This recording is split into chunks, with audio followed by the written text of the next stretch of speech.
Israeli attack on Iran that was issued on June 13th this year. The Middle East is on fire because Israeli and U.S. imperialism lit the match. And we're just going to go through it. And I'm going to drop it in the chat for you. But this statement says the Middle East is on fire because Israeli and U.S. imperialism lit the match. Overnight, the Zionist entity of Israel escalated its war of aggression against Iran by launching unprovoked attacks, not preemptive, unprovoked attacks on the Islamic Republic. The notion that a rogue ethno-state that is currently carrying out a genocide believes that it possesses the right to determine which countries can and cannot develop a nuclear weapon is both bizarre and egregious, as well as brazenly hypocritical, and further demonstrates that the state of Israel operates firmly within the structures of white supremacy ideology, colonialism, and imperialism. Iran, like all sovereign nations, has the right to defend itself from aggression and uphold its security in the face of repeated threats and acts of war. This stands in stark contrast to Israel, which operates a settler colonial occupation of Palestine, as well as portions of Lebanon and Syria. The idea of Israel, the Zionist occupation, claiming a moral position is absurd. And the fact that the international community continues to give Israel any credibility is a dereliction of duty and forms a vacuum of morality for all of those who do not stand resolutely against its genocide in Palestine and its attacks on Lebanon, Yemen, Syria, and Iran. Israel's immunity, granted by Western colonial nations, is a further reflection of the moral gulf between these states and the vast majority of humankind that subscribes to values that uphold people-centered human rights, self-determination, and dignity. Israel's unprovoked attack is another example of the lawlessness that is fully supported by the U.S. The Black Alliance for Peace rejects the notion that the U.S. was unaware of this attack. We know they were. The U.S. had the ability to stop this attack if it was serious about containing Israel's perpetual war crimes and disregard for international law, which is a major threat to any form of true peace. The combination of Israel's continued genocidal assaults and ethnic cleansing against the Palestinian people and its bombings and occupations of portions of the sovereign nations of Syria and Lebanon prove that Israel and the U.S. are the most dangerous nations in the world. Their power must be dismantled. To conflate Israel's actions with Jewish values is the height of anti-Semitism.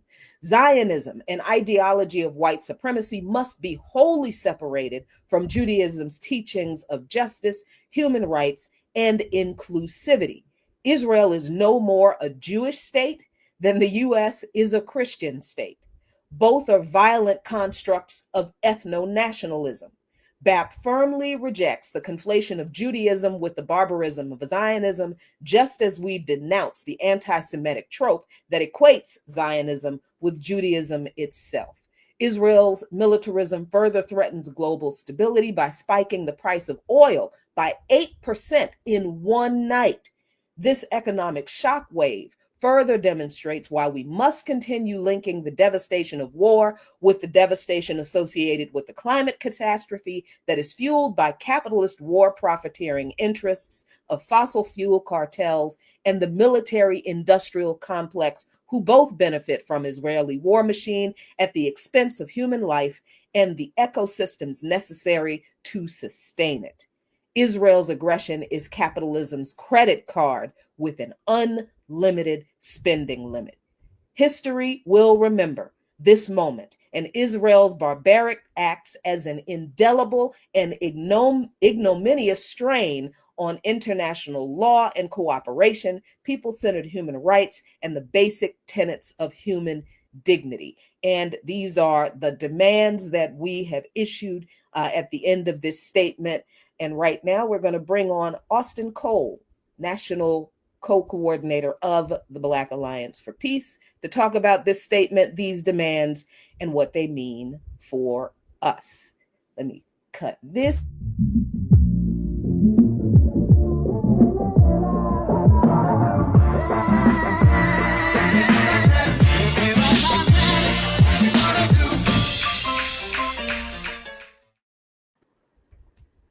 Peace, everybody. Welcome to the Remix Morning Show, our special interview.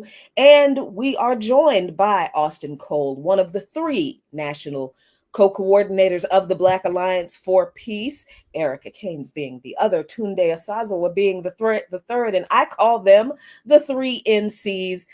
Austin, thank you so much for joining us. Yeah, thank you, Jackie. It's nice to be here. Thanks, Erica. Sweet. So this statement was crafted by the three of you and other members of the CC. So yeah, expound. yeah. Well, essentially, the statement argues that Israel's so-called moral credibility, quote unquote, is a farce upheld by Western powers, specifically the U.S., UK. So, given the ICJ's provisional ruling on Gaza and the U.S. repeated condemnations, wanted to ask Austin thoughts on the U.S. and its allies continuing to grant Israel total impunity, even given Trump's most recent statements, and even as we're seeing the global public opinion continue to shift dramatically against its actions.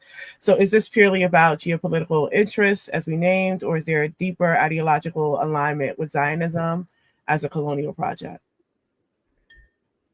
Yeah, so I think there's a lot of different aspects of this, but just to maybe the two most important things, like you mentioned around like why does the U.S. and its allies give Israel, the Zionist entity, total impunity, right? Part of that is because it's useful, right, towards advancing U.S. imperialist and other Western powers' geopolitical interests, right?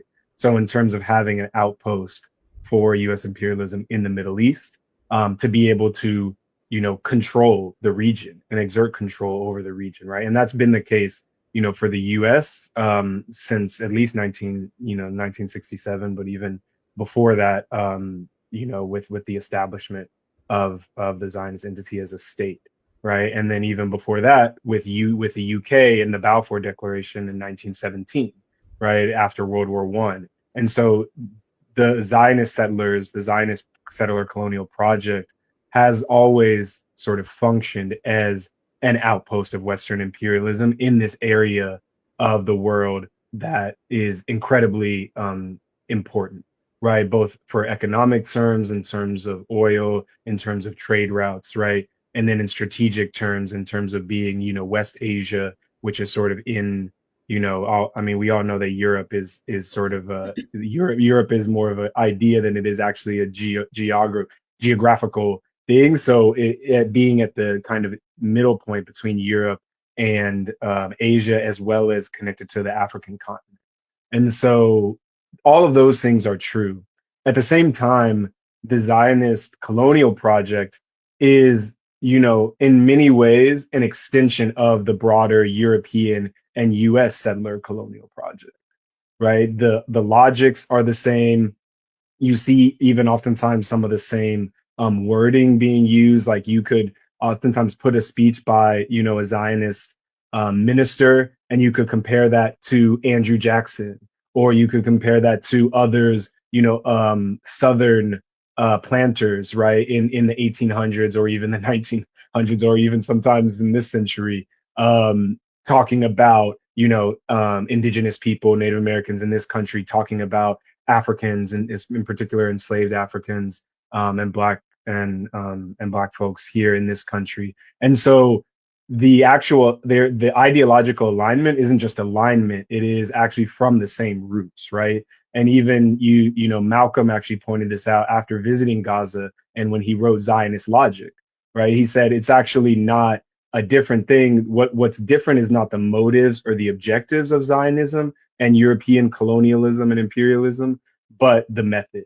by which they do it, right? And that is why the Zionist occupation and the state of Israel are so useful to U.S. imperialism, because they've been given sort of more or less carte blanche to do whatever they want to do to maintain this colonial order in West Asia, and particularly in occupied Palestine, and in relation to Lebanon, Syria, and now Iran, and Yemen as well. And so they can do the things that the U.S. can't do, right?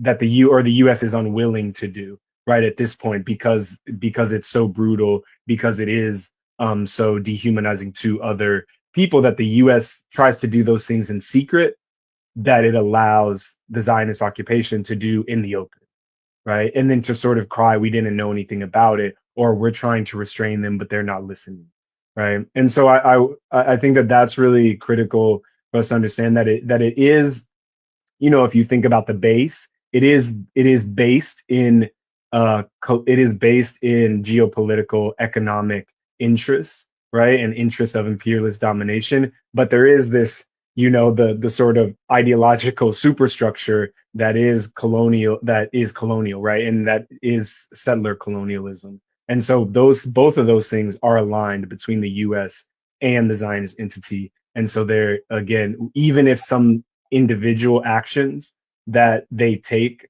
are maybe not what the US might have wanted at that moment, they're still completely aligned in their objectives and their motives. Yeah. And I think it's interesting that my next question kind of touches on some of the things that I see occurring in the chat, in terms of, well, one, I do want to know why we should be making the distinction, or why we thought it important to make the distinction between Judaism and Zionism in the statement, because we know that Israel and its lobbyists, they are aggressively equating any criticism of Zionism with anti-Semitism. So why should we be dismantling this narrative? And then, how do we do that, especially as we're seeing that it's being carried through in a way with Western media, and politicians, especially, they reflect, as a reflex, they deploy out this word of anti-Semitism to kind of shut down any dissent to the actions that the U.S. is complicit in, if not, leading themselves, with the 40 bases that surround Iran. So why is it important to have that distinction? And then also, why is it important for anti-Zionist Jews to be a part of this movement? Yeah. So I think that it's critical for us to think about a couple of things when we talk about anti-Semitism and Zionism, right, and Judaism as well. One is that, anti-Semitism, in particularly in like the modern form, and the issues of anti-Semitism came from European societies, right? And so I think it's very critical that when we talk about things like like the Holocaust, like the pogroms previously, when we oftentimes people also really want to talk about all of the anti-Semitic pogroms that were happening in Russia, but then kind of pretend like it was happening during the Soviet Union, when it was actually the czarist Russian regime that the Soviet Union overthrew that was allowing these things. And so anyways, we have to understand anti-Semitism as a structure of oppression that was part of the European, feudal and then and industrial society, right? And that's like a reaction to this. But then all of a sudden, anti-Semitism gets sort of ported onto any criticism of the Zionist entity, right? And all of us know this. We've seen this happen over the last, I think many of us that maybe have been engaged in this struggle for before Al-Aqsa flood, right? This is sort of a tried and true way to shut down any criticism of the state and of Zionism, right? And so I think it's important for us to kind of think about a few different things when you think about this. One primarily is the Bassel al-Araj, who is a Palestinian writer, an activist, and has 8 points of war around the war between the Zionist entity and the Palestinian people. But on the 7th point, what he says is, today's wars are no longer just wars and clashes between armies, but rather struggles between societies. Let us be like a solid structure and play a game of biting fingers with the enemy, our society against their society. We have to understand that this is actually when anti-Semitism is being lodged against us, it is part of this broader structure that the basically Zionist entity as well as US imperialism are trying to sort of pitch their version of reality, right? Which is that that if you oppose Zionism, if you oppose the state of Israel, you are anti-Semitic, right? But who puts, as many people have pointed out before, right? Who put the Star of David on the flag of Israel, right? Who puts that on the dead bodies of Palestinians that are being murdered and destroyed buildings, right? As Muhammad al-Kurd says as well, like, I didn't choose for my oppressor to be Jewish, right? I am just fighting my oppressor, right? And so I think for us, it's really important and crucial that we don't fall into this trap, because this is sort of one vision of society that is based on settler colonialism, imperialist domination, and some people are worth more than others and lives are more valuable than other people's, and other people are not human, right? Versus an alternative vision that is about, the self-determination of all people, the human dignity of all people, and the people-centered human rights, and the value of life for all people, right? And so those are that is like the level of ideological struggle that is happening in this battle. And we have to understand that it is a battle. And so for us, it's not about, making concessions and bringing people over to say, well, I understand why you might think anti-Semitic, that this is anti-Semitic. No, you don't give ground to that ideological counterinsurgency that is trying to basically change the question. The question is not about whether opposing genocide is anti-Semitic, right? The question is Israel, the state of Israel, committing genocide, gross war crimes, is occupying Palestinian land? None of that has anything to do with religion, right? And so I think for us, it's really important for us to do that. And it's important for anti-Zionist Jews to be in this struggle saying the same thing, not saying, oh, well, you need to understand, you need to understand, how this might be hard for Jewish people. That sounds like a personal problem to me, right? I know, and I understand that it might be hard, but realistically, we are talking about the genocide of what is supposedly 53,000 people, but all of us know that it is far, far more than that. I mean, the number has been at 40, 50,000 since over a year ago. We all know that there's over hundreds of thousands of people that have been killed just in Gaza, right? Which I believe,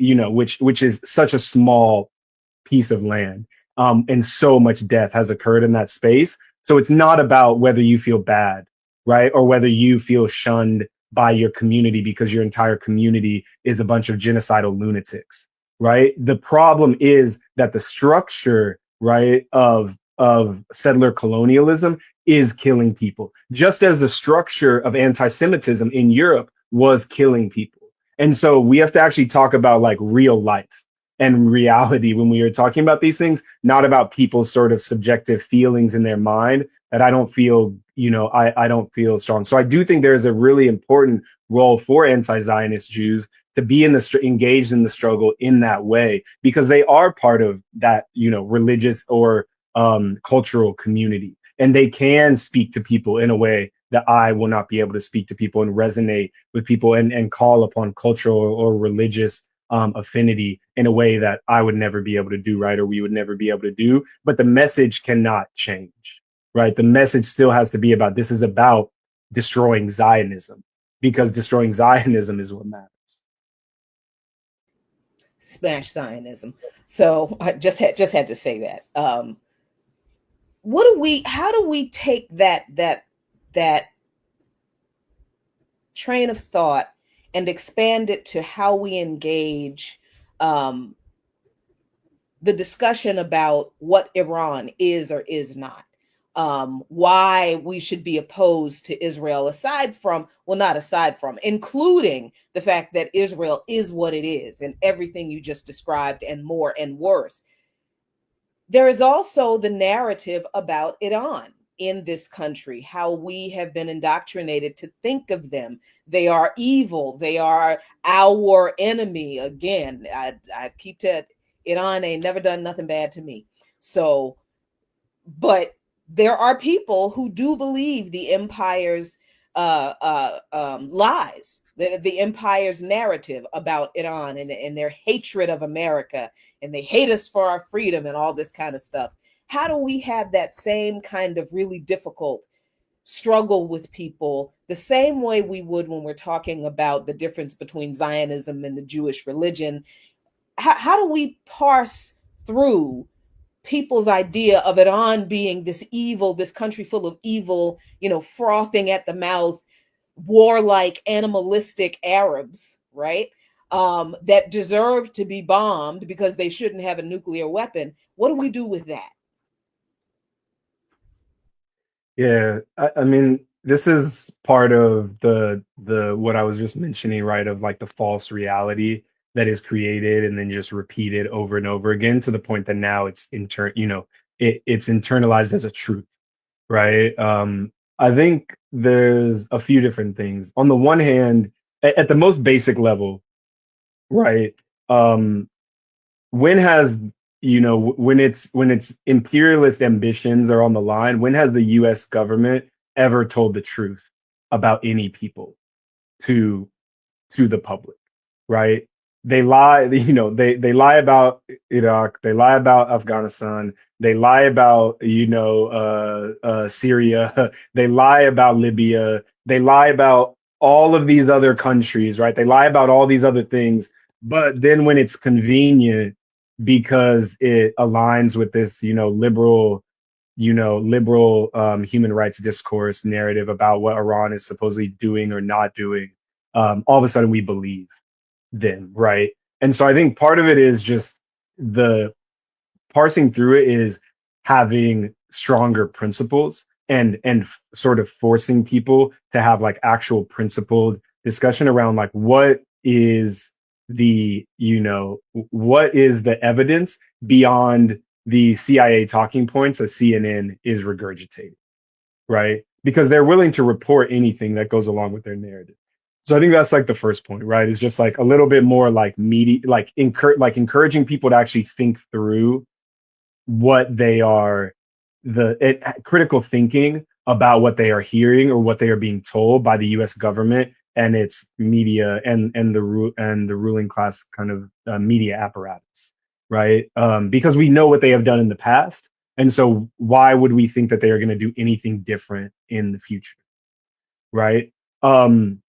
So that's one thing. I think secondly, and probably more importantly, is just if we believe that all people have the right to self-determination, have the right to human dignity, right, and that nations have a right to sovereignty, right, then we have no choice but to support the Iranian people and Iran in this struggle. Iran as a nation as well in this struggle, right? Because it doesn't matter whether they're doing things that we approve of or disapprove of. A lot of that is, again, this like liberal colonial thinking that we know better than other people and that we have sort of a more evolved version of civilization that is, that allows us to sort of be the authority on someone else's country and the way that someone else is doing things, right? We can have problems with the way that other people do things, right? The difference is, are we forcing or coercing them or destabilizing their society to change those problems? Or are we confronting them as sort of peers to say like, I don't like the way I don't like the way you're doing this, right? The U.S. doesn't do that. Obviously, we know that the U.S. is an imperialist bully, right? The U.S. tries to dominate, tries to force and coerce people, and so I think it's really important that we have that understanding of like, regardless of what those countries are doing internally, right? There is this respect for national sovereignty that is a goal of this, that should be a goal of the quote unquote international community, right? And so that's something that, again, being drawn by those principles, we have to stick with. And then last, I would just say that there's, in terms of how we actually have these conversations about, places like Iran and other ones, what has, like you said, what has Iran ever actually done to the U.S. or to particularly Africans in the U.S.? The only thing I know that Iran has done for Africans in the U.S. is releasing African Black hostages during the hostage crisis because they said, like us, you were also oppressed. And so we are going to send you back, and even women. And they said, and the women have a special place in Islamic society. And so we're going to release you. And we're only going to keep these other folks who are working in the embassy, who are working for and who are part of the dominant oppressive structure that we are against. Right. And so again, we have to get out of this brainwashing that the US, that has lied to us about all these other things, would be telling the truth about a country that is against imperialism, that is against colonialism, that was founded as a rejection of US domination and imperialism, right? Because you have to remember that in 1953, I think, or 52, maybe the US and the UK teamed up to overthrow, the democratically elected government of Iran and install a Shah, right? Who reinstalled the Shah, who was, authoritarian and what was very, very heavy-handed and destroyed a lot of the democratic rumblings that were happening in Iran for the next 25 years. And that's why the Islamic Republic was founded, right? Because of, US domination and US subversion of that country. And so it has only ever been when Iran says things like death to America, right? They are saying that because the US came and tried to destroy their country multiple times and continues to try to do that, right? When they talk about smashing Zionism, destroying Zionism, they're saying that because it represents a fundamental threat to their society's existence, which has been a society that has been there for thousands of years. Right. Which is, in that place. And so it's not about, again, when we talk about these things, we have to be like living in real life and really thinking about like and encouraging other people to live in real life, get out of the media sphere that is just telling you all these stories over and over again, and actually engage with reality and history and what has happened and why people in Iran might feel a certain type of way about the US, because the US is and the Zionist entity are the biggest existential threats to Iran, and they know that, and their people know that. I deeply, deeply appreciate that. Folks know how I feel about Iran. And primarily because I don't think people do engage with the fact that Iran is Persia. And we're talking about thousands and thousands of years of history. And when we talk about the Cuba blockade, Iran is right behind it as the longest running blockade and sanctioned nation from the US since 1979, which is the same year as the Sandinista revolution. So, and Iranians and Nicaraguans talk about their revolutions as being partner, like brother-sister revolutions against US imperialism. Iran, since the revolution, has been or has taken efforts to stand on the side of anti-imperialism. And this is not to say that there are not internal contradictions, but 40 bases surrounding Iran is not coincidence, right? So all of the internal contradictions that we do hear about, I think we should be critical about what we're hearing. And I laugh and joke about Not Without My Daughter, but we have been propagandized for decades. I was how old when Not Without My Daughter came out? We have been, and then I think a person in the chat, WWE and the Iron Sheik, we have been propagandized to think that they're Arabs and to think that they're evil. And this is following Desert Storm, et cetera, right? So the idea, the things that we hear about it, any movie that we see that has that sort of that grayish film over it that depicts, depicts the Middle East as a destitute land where nobody knows anything but to kill one another or each other. And I think that these are important things to note and to highlight because it does feed into how we understand Iran, that a woman life freedom thing could pop up and we could believe that without any investigation. Of course, none of it is true. All of it debunked, nothing founded, except that the Trump administration had their hand in that, in supporting that, and the CIA, et cetera. But I say all that to say this is what we have been prepped up to believe, so that when Obama or when Trump or Biden or Kamala Harris recently or Hillary Clinton say we need preemptive strikes on Iran, our people could say, yeah, well, that makes sense. Right. True. Yeah. Why not? And I think that these are the things that we need to be critical of. We need to be standing behind Iran, not because Iran is some majestical, perfect land and state that is doing everything correctly, and this is something we need to mirror. But if folks are becoming more aware, especially in their support of Burkina Faso, that there are lies told, then they should have that kind of awareness about what do we even understand about Iran or North Korea or China or Russia or any of these nations that have been deemed enemy state nations, because there's a particular reason. There's an expansion of Western hegemony that is in all of the policy that they say out loud at the Atlantic Council meetings. Mm-hmm. You know, they're not secret about this expansion. So what does that mean for our people? So I do want to even conclude with this, because I don't want to keep you here too long, and I don't, you know, the ear doctor's in the back. But I do want to conclude with even making those connections and understanding how we should be having these conversations and evoking some of these things, talking points. And when we talk to our people, I started this talking about Antigua, and what Antigua, Barbuda, and you know what happened with the blackout of the ship sending weapons. And if we are arguing that statement that the U.S. and Israel are the most dangerous nations in the world, whose power must be dismantled, then what is the role of particular institutions like a CARICOM, especially when we see all these things happening? And then what is the role of ourselves in movement to practically challenge U.S.-Israeli military industrial entanglements? Because we have the full awareness that this is a partnership, right? Israel cannot do half of what they're doing, not an inkling of what they're doing, without the continuous support of the U.S., which is why I raised the issue of where did the weapons come from on this ship.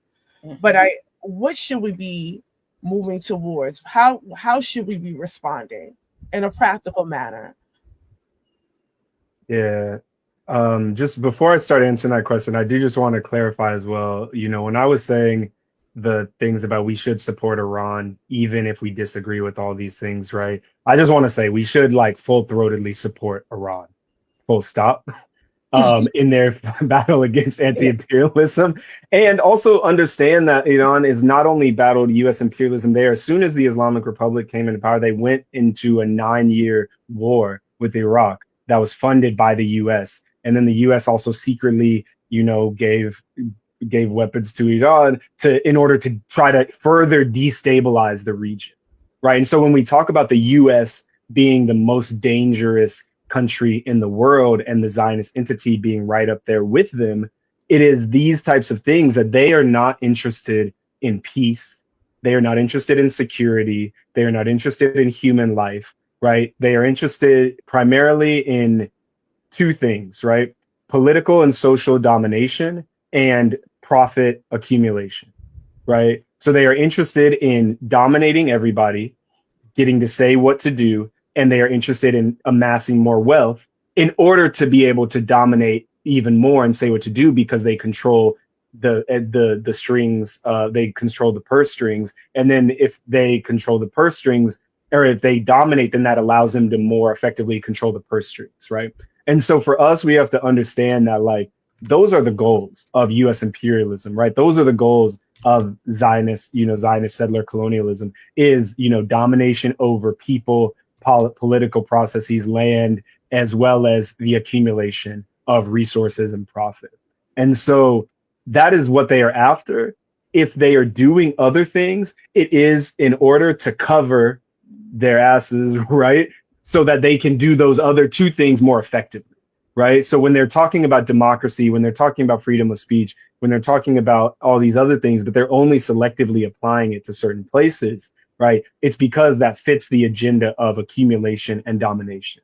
And so thinking about places, you know, entities like CARICOM, you know, thinking about entities like, you know, like the Alliance of Sahel, the African Union and other, you know, regional blocs that have been completely co-opted by imperialism. The reason that we need to support things like the Alliance of Sahel states, that we need to support, you know, ALBA and these other regional blocs, is because those offer some alternative to that sort of that pattern of imperialist domination and profit accumulation, right? They offer an alternative that is based somewhat in, regional self-determination, right? In national sovereignty, in the dignity of the peoples of those places, right? And in respect for that collective understanding of human rights. And so if we are going to, the reason that, CARICOM and these other things fail to do anything against US imperialism is because they are completely co-opted into the system, right? And whether they're co-opted in the system by force and coercion, or whether they're choosing to do it because they see it as a path to their own enrichment, they are still co-opted into that force. And so for us, people in movement, practically, what that means is, I think, two things. One, on the imperialist side, we have to figure out a way to exert a stronger cost, to force a stronger cost on the imperialist status quo, right? Whether that is financial, whether that is, political and social, we have to either subvert their ability to dominate us, or we have to stop their processes of economic accumulation and resource accumulation, because those are the things that actually matter to them. All the cultural things might be important in terms of organizing people on the ground, but they do not matter at all for US imperialism, right? US imperialism doesn't care if it should call you Black or African American, right? They're going to do whatever allows them to dominate and accumulate more, right? They don't care if they need to say LGBTQ or IA plus. They're going to do whatever they need to do to ensure their domination and accumulation. When it works for them, they're going to do it. When it doesn't work for them, they're going to throw it to the side, as you're seeing now with all these cultural things. And so we have to be really focused on, like, what are the ways that we can sort of disrupt that? And then on the other side, how do we actually be in, like, real material solidarity with the people that are building alternatives? Whether that's we are going to build those alternatives ourselves, or we are going to try and reinforce the alternatives that others are building and the opposition to imperialism that others are building. And so that looks like actually having real relationships with those people, so we can have conversations about, what do we need to do, right? What do you need, right? Is it resources, right? Is it you need us to wage this battle, this cultural struggle, right, in our country, or this sort of narrative war, engage in narrative warfare in the media, right? In order to do that, in order to change the hearts and minds of our people so that they don't support these things, right? Is it that you need us to fight for specific policies that have to happen in national government, right? Whatever it may be, right? I think we have to be really materially driven in that way. And again, but those alternatives can never exist if we do not actually strike a blow against imperialism. And striking a blow against imperialism, again, has to either disrupt that economic accumulation and resource accumulation, or it has to disrupt the other social and political forms of domination. And so any way that we can do those things is, how I would say practically how we actually have to be engaged in this struggle for all of our, not just our self-determination, but our collective survival.